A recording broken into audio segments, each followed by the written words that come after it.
Hello everyone, welcome back to my channel anime lover UKP. अगर आप इस channel पर नए हैं तो प्लीज़ इसे सब्सक्राइब करें, लाइक करें, कमेंट करें, अपने दोस्तों को शेयर करें।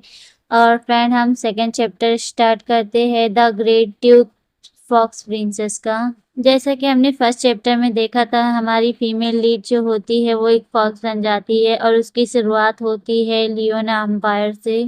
और जो हमारे प्रिंसेस के फादर होते हैं वो उसके लिए एक बैंक्वेट पार्टी का इंतज़ाम करते हैं। जो बैंक्वेट होती है काफ़ी ज़्यादा आलीशान और बड़ी होती है और उसी समय हमारे प्रिंसेस को उसकी शक्ति का पता चलता है कि उसके पास पावर है।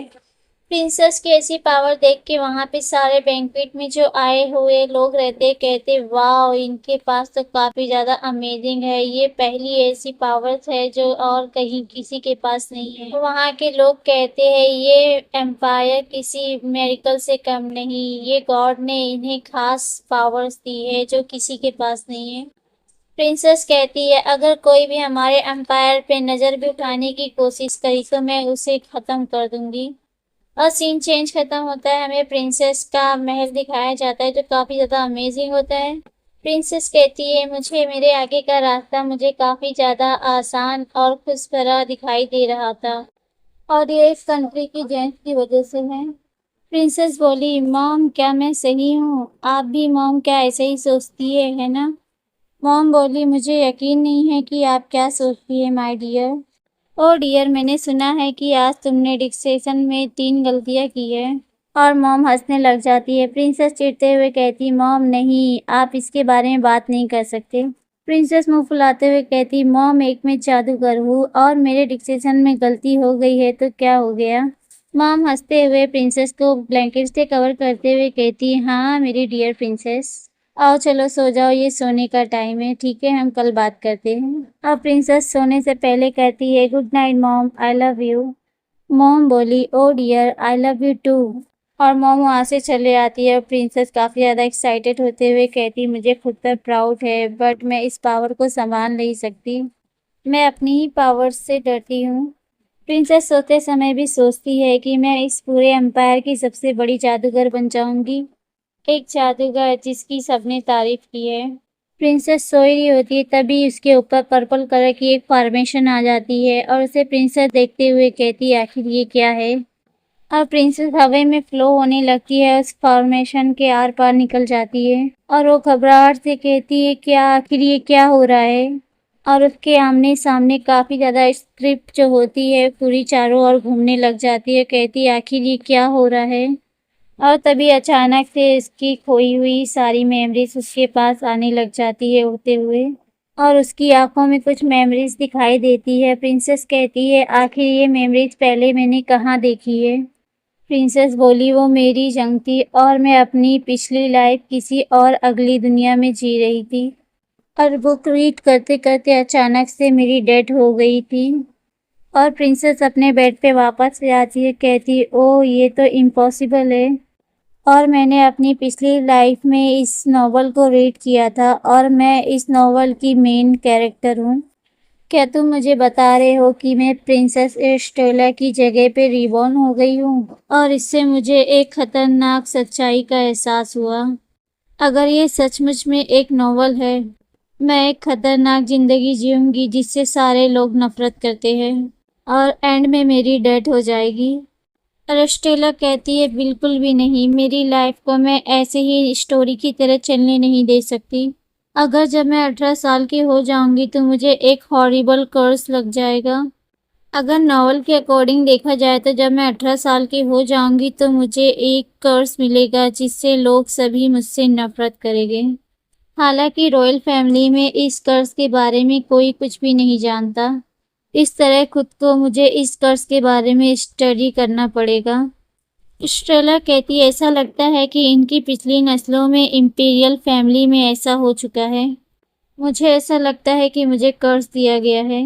शायद से ये ऐसा हो सकता है कि इस एम्पायर हिस्ट्री में सबसे बड़ी जादूगर मैं ही हूँ।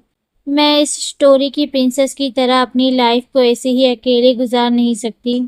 स्ट्रेला कहती मैं इस नॉवल स्टोरी के बारे में पहले से ही सब कुछ जानती हूँ और वो सब पढ़ने के बाद ही शुरू होगा। स्ट्रेला उस बुक को फाड़ देती है। मुझे सिर्फ इस कर्ज को ख़त्म करने की ज़रूरत है और मुझे अपनी लाइफ को चेंज करने की ज़रूरत है।